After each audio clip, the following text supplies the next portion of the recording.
جس عورت کے جسم کی یہ ایک چیز کالی ہو تو سمجھ جانا کہ وہ عورت بہت جلد۔ جو عورت رات کو بال کھول کر سوتی ہے نا، تو سمجھ جانا کہ وہ عورت۔ جس گھر میں عورت اور مرد ایک ہی بستر پر سوتے ہیں تو اس گھر میں بہت ہی جلد۔ جو عورت رات کے وقت اپنے شوہر کے ساتھ بالکل مل کر سوتی ہے تو وہ بہت ہی جلد۔ 3 گھر ایسے ہیں جن میں ہر روز اللہ کے فرشتے اترتے ہیں۔ نحمدہ و نصلی علی رسولہ الکریم، اما بعد، بسم اللہ الرحمن الرحیم۔ السلام علیکم ورحمۃ اللہ وبرکاتہ۔ بزرگوں کی بتائی گئی کمال کی باتیں، حکمت اور دانائی کی باتیں، انمول باتیں، اچھی باتیں، ہمیشہ کام آنے والی باتیں۔ محترم ناظرین، قدرت کا ایک بہت ہی انوکھا اصول ہے، جب آپ کسی کی جڑیں کاٹتے ہیں نا، تو آپ کے اپنے درخت پر پھل لگنا بند ہو جاتے ہیں۔ زندگی میں کچھ رشتے خون کے ہوتے ہیں اور کچھ رشتے خون چوسنے کے۔ کچھ لوگ اپنی ذات کے لیے خود کو مٹا دیتے ہیں اور کچھ لوگ ذرا سی بات پر آپ کا تماشا بنا دیتے ہیں۔ اپنی اچھائی کو ثابت نہ کرو، وقت ایک دن خود اسے ثابت کر دے گا۔ انسان مضبوط اتنا ہے کہ پہاڑوں کا سینہ چیر دے، اور کمزور اتنا ہے کہ لفظوں اور لہجوں سے ٹوٹ جاتا ہے۔ انسان کی خواہشات کا پیالہ کیوں نہیں بھرتا؟ اس لیے کیونکہ اس میں ناشکری کے سوراخ ہوتے ہیں۔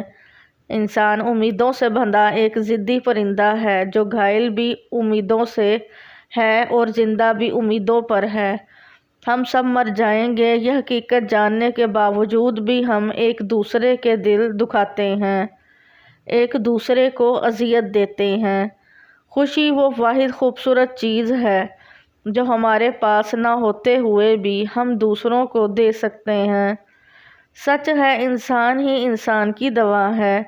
اگر کوئی دکھ دیتا ہے تو کوئی سکون بن جاتا ہے، کوئی نفرت کرتا ہے تو کوئی محبت دے کر حساب برابر کر دیتا ہے، کوئی رلاتا ہے تو کوئی ہنسا دیتا ہے، کوئی ٹھوکر لگا کر گرا دیتا ہے تو کوئی بے تحاشا محبت دے کر سہارا بن جاتا ہے۔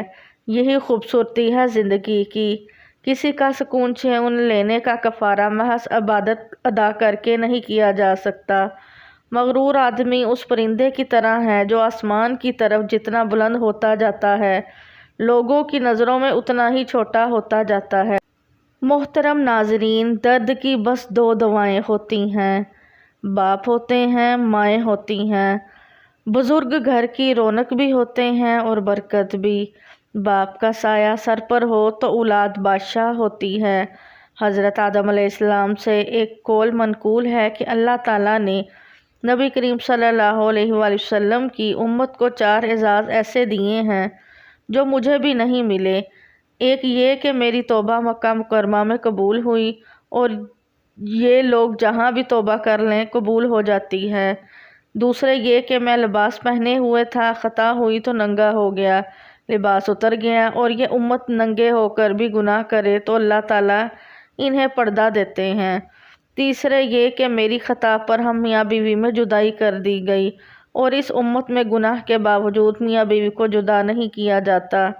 چوتھے یہ کہ میں جنت میں تھا، خطا ہوئی تو نکلنا پڑا، اور یہ لوگ جنت سے باہر ہوتے ہوئے گناہ کرتے ہیں اور توبہ کر کے جنت میں چلے جاتے ہیں۔ حضرت علی رضی اللہ عنہ فرماتے ہیں، جس گھر کی خواتین میں سے کسی کا نام فاطمہ ہو تو اس گھر میں غریبی اور مفلسی داخل نہیں ہو سکتی۔ جس عورت کا جسم کالا ہو وہ عورت ہمیشہ وفادار ثابت ہوتی ہے۔ جب ایک نماز کے بعد دوسری نماز کا انتظام کیا جا رہا ہو تو سمجھ لو کہ اب تم حاضر نہیں ہوتے بلکہ تمہیں بلایا جاتا ہے۔ اپنے وہ ہوتے ہیں جن کو ہمارے درد کا احساس ہوتا ہے، ورنہ خیریت دریافت کرنے والے تو راستے میں آنے جانے والے لوگ بھی پوچھ لیتے ہیں۔ جو عورت رات کو بال کھول کر سوتی ہے تو سمجھ جانا کہ وہ عورت وفادار ہوتی ہے۔ 3 گھر ایسے ہیں جن میں ہر روز اللہ کے فرشتے اترتے ہیں۔ نمبر 1، وہ گھر جس میں لوگ قرآن پڑھتے ہیں۔ نمبر 2، وہ گھر جو نمازیوں کا ہو۔ اور نمبر 3، اور وہ گھر جہاں سچ بولا جاتا ہو، جس گھر میں مرد اور عورت ایک ہی بستر پر سوتے ہیں، تو اس گھر میں بہت جلد ہی رزق کے فرشتے اترتے ہیں۔ جو عورت رات کے وقت اپنے شوہر کے ساتھ بالکل مل کر سوتی ہے تو وہ بہت جلد ہی وفادار بیوی ثابت ہوتی ہے۔ اللہ کی محبت انسانوں سے محبت کرنے سے عطا ہوتی ہے۔ جو اس کی اشرف تخلیق سے پیار نہیں کرتا وہ خالق سے محبت نہیں کر سکتا۔ ہم باہر کی جتنی بھی جنگیں لڑیں اپنے اندر کی جنگ سے ہار جاتے ہیں، اور یہ ہار اتنی بری ہوتی ہے کہ ہم خود کو سمیٹتے سمیٹتے بکھر جاتے ہیں۔ حضرت امام ابو حنیفہ امام اعظم رضی اللہ تعالیٰ عنہ کی وفات کے بعد لوگوں نے خواب میں پوچھا کہ اللہ تعالیٰ نے آپ سے کیا معاملہ کیا؟ آپ نے بتایا، مجھے اللہ نے اس مکھی کی جان بچانے کے بدلے بخش دیا جسے میں نے ایک دن دوات سے نکال کر مرنے سے بچا لیا تھا۔ کسی برے آدمی کی برائی مت کریں۔ اللہ تعالیٰ نے شوہروں کو بیویوں پر حاکم بنایا ہے اور بہت بڑی بزرگی دی ہے، اس لیے ہر عورت پر فرض ہے کہ وہ اپنے شوہر کا حکم مانے اور خوشی خوشی اپنے شوہر کے ہر حکم کی تابعداری کرے، کیونکہ اللہ تعالیٰ نے شوہر کا بڑا حق بتایا ہے کہ اپنے شوہر کو راضی اور خوش رکھنا بہت بڑی عبادت ہے، اور شوہر کو ناخوش اور ناراض رکھنا بہت بڑا گناہ ہے۔ انسان کو خاموش اور عقل مند اس کی عمر نہیں، اس کی ذمہ داریاں بناتی ہیں۔ ایک حد کے بعد انسان سب کچھ چھوڑ دیتا ہے، روٹھنا چھوڑ دیتا ہے، منانا چھوڑ دیتا ہے، شکایت کرنا چھوڑ دیتا ہے، گلے شکوے کرنا چھوڑ دیتا ہے، اور پھر دل ایسے ہو جاتا ہے کہ کوئی بات کرے تو نہ کرے تو بھی ٹھیک، نہ کرے تو بھی۔ جس شخص پر بیٹیوں کی پرورش کا بوجھ عام پڑے اور وہ ان کے ساتھ حسن سلوک یعنی اچھا برتاؤ کرے تو یہ بیٹیاں اس کے لیے جہنم سے آڑ بن جائیں گی۔ یہ بیٹیاں سب کے مقدر میں کہاں ہوتی ہیں؟ جو گھر اللہ کو پسند ہوں بس وہاں ہوتی ہیں۔ جنہیں آپ کی تکلیف کا احساس نہ ہو انہیں اپنی تکلیف کا احساس دلانے کی بھی تکلیف نہیں کرنی چاہیے۔ اپنے دل کو مضبوط کرو اور ہر ایک سے یہ توقع کرنا چھوڑ دو کہ وہ تمہاری بات کو سمجھے گا۔ مرد جتنا بھی انا پرست کیوں نہ ہو، لیکن عورت کی ایک چیز اسے جھکنے پر مجبور کر دیتی ہے، اور وہ عورت کی خاموشی اور نظر اندازی ہے۔ بڑی عمر کی عورت سے شادی کرنے میں شرم محسوس نہ کریں، کیونکہ یہ سنت نبوی صلی اللہ علیہ وآلہ وسلم ہے۔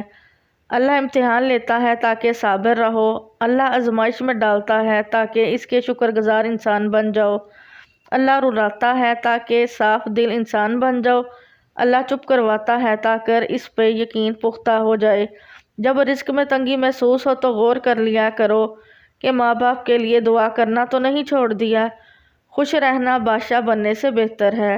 میں نے زندگی میں سے کسی کو نہیں نکالا، سب اعتبار کے حادثے سے مر گئے۔ ہمارے اکثر لوگ مذاق کا سہارا لے کر دل کی بات کہہ دیتے ہیں۔ وہ لوگ جن کے ہاتھ میں عوام کو تعلیم دینے کا کام ہے وہ خود تعلیم یافتہ نہیں۔ سب کچھ کھونے کے بعد بھی اگر آپ کے اندر حوصلہ باقی ہے تو سمجھ لیجئے آپ نے ابھی کچھ نہیں کھویا۔